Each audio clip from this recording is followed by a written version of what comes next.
Good morning, नमस्कार, सुप्रभात. मित्र हो, आपण मागच्या व्हिडिओमध्ये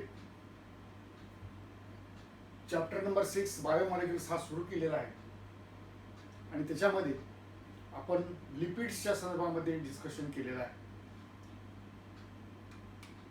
now we are proceeding towards the proteins. These are also the macromolecules. The first macromolecule which we have seen, these are the carbohydrates. The second one, proteins, and afterwards we are going to proceed toward the nucleoproteins. Proteins, the term protein, this has been derived from a Greek word, proteus.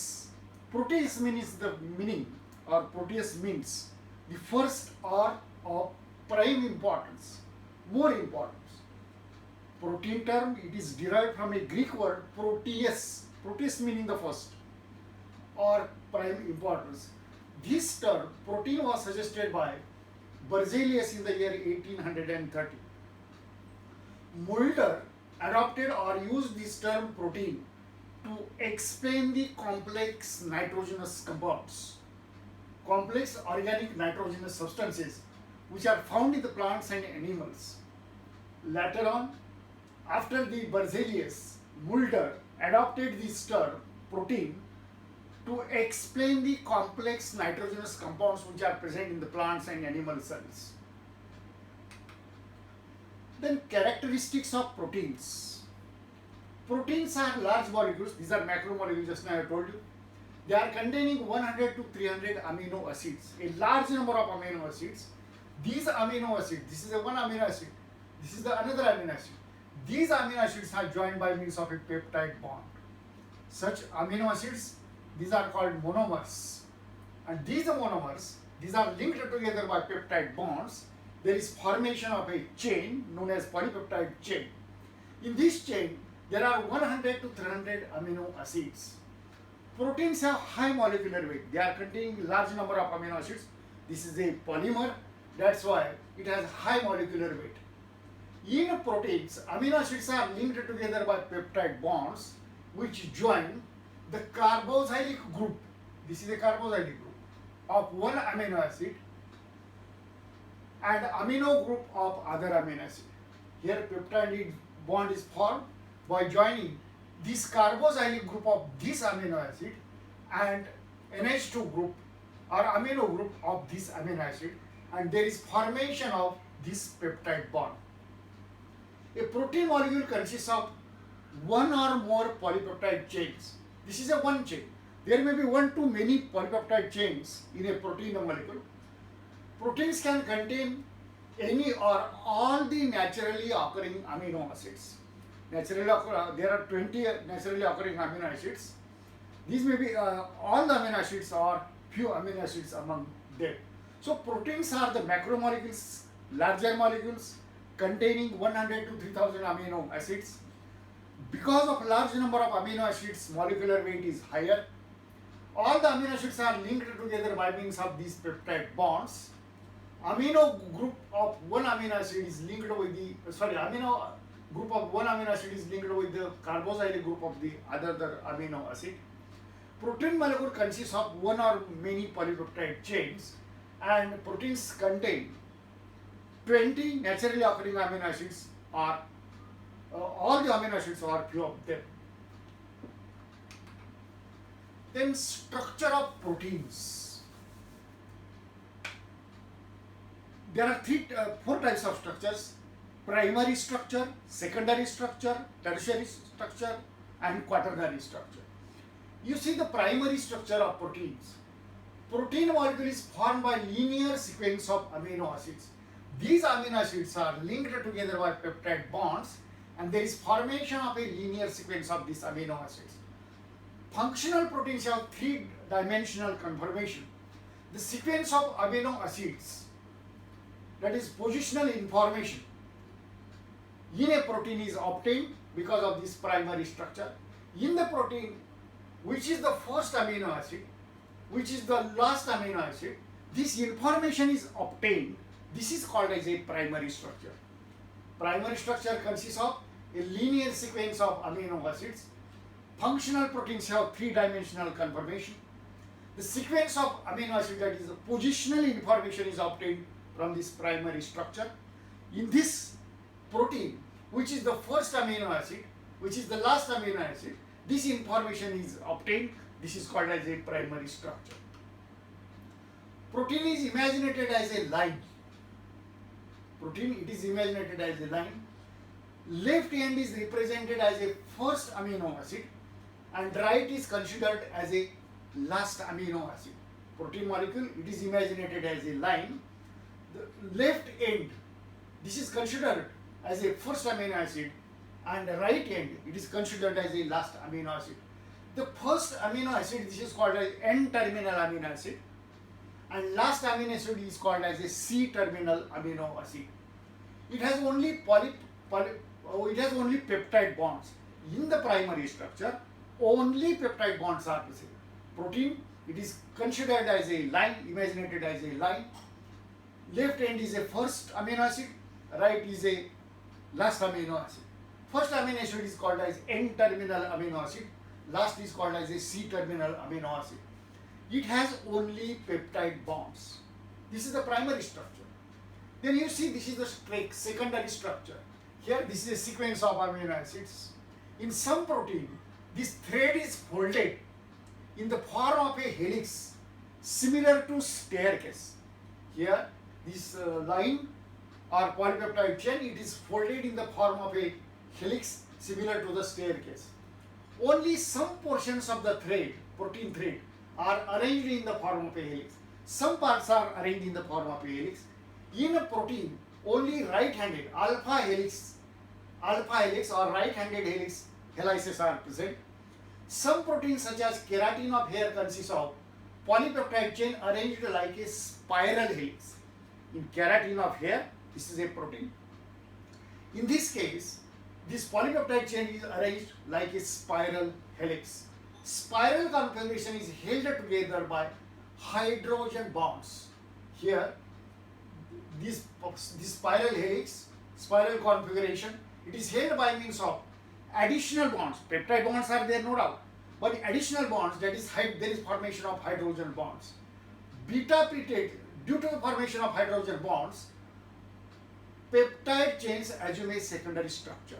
When hydrogen bonds are formed, this assumes a secondary structure.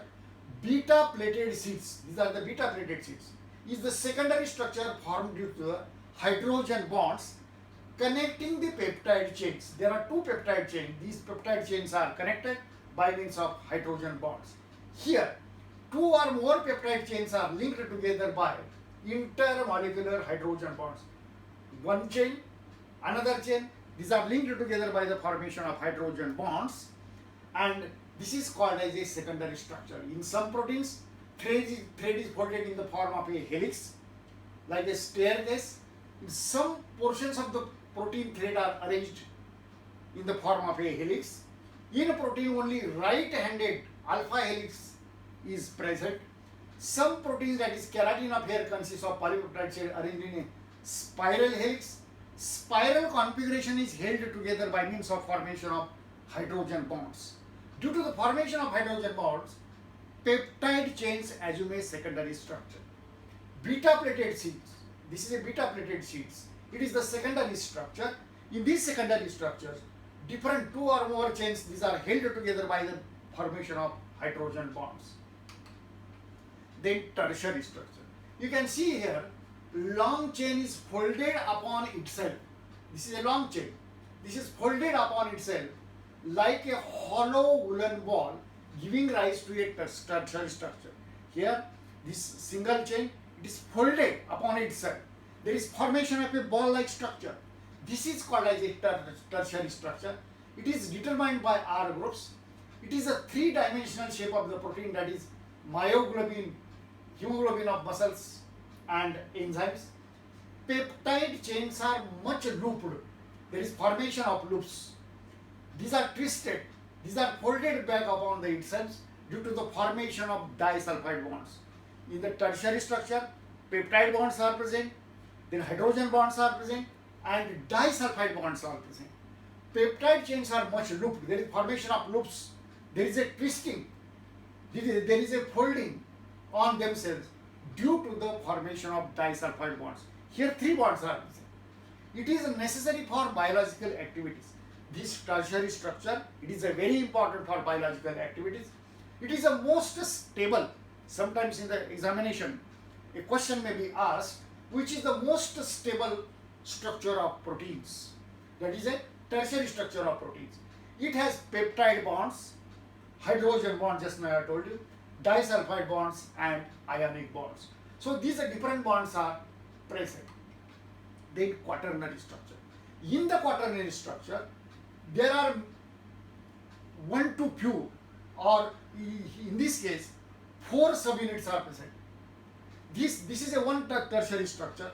This is another ball, third ball, fourth ball. So these are called subunits. It is the arrangement of multiple folded protein subunits. This is one subunit, second, third, and fourth. In a multi-subunit structure, adult hemoglobin consists of 4 subunits, 2 alpha and 2 beta chains. There are 2 alpha and 2 beta chains. Hemoglobin, it is a conjugate protein because in the hemoglobin, protein plus non-protein part is present. In fetal hemoglobin, there are 2 alpha and 2 delta chains. In the quaternary structure, you can see there are subunits. One subunit is a tertiary structure, you can see. In the arrangement of multiple folded protein subunit in a multi-subunit structure. In adult hemoglobin, there are 2 alpha and 2 beta chains. Hemoglobin is a conjugate protein containing protein and non-protein part. Fetal hemoglobin, there are 2 alpha and 2 delta chains. This is the quaternary structure. Then properties of proteins.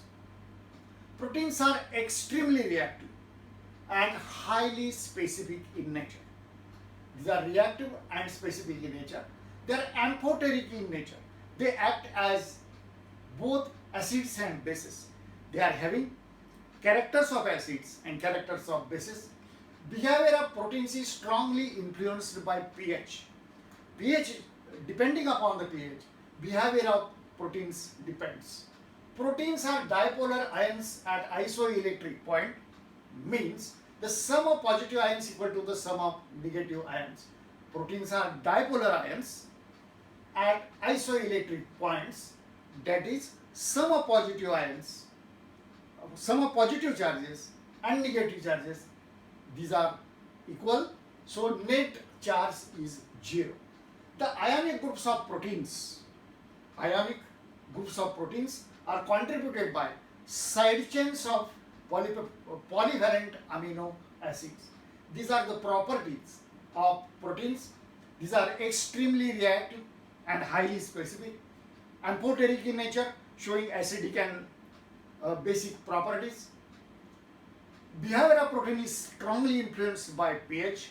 Proteins are dipolar ions at isoelectric points, means negative charges and positive charges are equal, so the net charge is 0. Ionic groups of proteins, these are contributed by side chains of polyvalent amino acids. Then basic proteins. Proteins consisting of more basic amino acids, these are called basic proteins. These are examples of basic amino acids are lysine and arginine. They exist as cation and behaves as base at physiological pH 7.4. Basic proteins, they are containing more basic amino acids like lysine and arginine, and they exist as a cation and behaves as base at the physiological pH 7.4. Such proteins are called basic proteins. Basic proteins and acidic proteins. Basic proteins are having more basic amino acids. Acidic proteins are having more acidic amino acids. Then acidic amino acids. Protein rich in acidic amino acids, and they are existing as anion. They are existing as cation. They are existing as anion, and behaves as an acid. They behave as a base. Most of the blood proteins, these are acidic proteins. Here, basic proteins and acidic proteins. Then classification of proteins. On the basis of structure, proteins are classified into three categories. Simple proteins. The first category is simple proteins. Proteins and on hydrolysis produce or yield only amino acids. Means, suppose these are the amino acids. This is a polypeptide chain or the protein. It after hydrolysis, it produces only amino acids. Means proteins which are containing only amino acids, these are called simple proteins. These may be soluble in water. Histones of nucleoproteins, these are soluble in water. Histones of nucleoproteins are containing histones, DNA and RNA. These histones of nucleoproteins, these are soluble in water. Globular molecules of histones are not coagulated by heat. If these are heated, these are not globular molecules of histones, these are not coagulated by heat. Albumins are also soluble in water. This is another example of simple proteins. Albumins, these are also soluble in water but get coagulated by heat. Albumins are coagulated on heating. Examples of simple proteins are histones of nucleoproteins, egg albumin, serum albumin, and legumelin of pulses are the examples of albumins. Here you can see, on the basis of structure, proteins are classified into following categories. First category, simple proteins. Simple proteins on hydrolysis produce or yield only amino acids, means they are containing only amino acids. These may be soluble in water. Histones of nucleoproteins are soluble in water. Globular molecules of histones are not coagulated by heat. Albumins are the another examples of simple proteins. These are soluble in water but get coagulated on heating. Examples of the simple proteins are histones of nucleoproteins, egg albumin, serum albumin, legumelin of pulses. Then another class, another category or another type of protein, these are conjugated proteins. In the conjugated proteins, this protein or conjugated protein consists of simple protein united with non-protein part. Suppose this is a protein. In this protein, non-protein part is present. This is a protein part and this is a non-protein part. This non-protein part, this is called as a prosthetic group. Globin is the protein, and iron containing pigment, heme, is the prosthetic group. In the hemoglobin, you can see globin is the protein and this iron containing pigment, heme, is the prosthetic group. Nucleoproteins, these have nucleic acids as prosthetic groups. In the nucleoproteins, nucleoproteins have nucleic acid, DNA and RNA, as the prosthetic groups. On the basis of prosthetic group, conjugated proteins are of the following types. We shall see all these things once again. Conjugated protein consists of simple protein plus non-protein part, non-protein substance. Non-protein substance is called as prosthetic group. Globin, example, globin is the protein in the hemoglobin. This globin is the protein and this iron is the prosthetic group. Nucleoproteins have nucleic acids as the prosthetic groups. On the basis of prosthetic groups, conjugated proteins are of the following types. Glycoproteins. In the protein, sugar molecule is present. Sugar, it is the prosthetic group. Mucoproteins, protein plus carbohydrate. Example, mucin of saliva and heparin of blood. Lipoproteins, protein plus lipid. Conjugate protein found in the brain and plasma membrane and milk. Chromoproteins, protein plus pigment. Chroma means a pigment. Thus, conjugated proteins are classified in the following categories. Protein containing sugar as a prosthetic group, these are glycoproteins. Proteins containing carbohydrate, these are the mucoproteins. Carbohydrate containing lipids, these are called the lipoproteins. Carbohydrate containing, proteins on the basis of prosthetic groups, glycoproteins containing sugar. Mucoproteins containing carbohydrate, lipoproteins containing protein plus lipid, chromoproteins contain protein plus pigment. Then derived proteins. These proteins are not found in the nature as such, but these are derived from native protein molecules on hydrolysis. In the nature, these are not occurring as such, but these are formed after the hydrolysis, after the breakdown of the native proteins. For example, metaproteins, peptones, these are the derived proteins. So the last category, these are the derived proteins. These proteins are not found in the nature, but these are produced because of hydrolysis of native proteins. Examples of metaproteins, peptones are the derived proteins. धन्यवाद मित्र हो. आपणास हा video आवडला असेल तर कृपया like करा, share करा आणि सबस्क्राईब करा. धन्यवाद.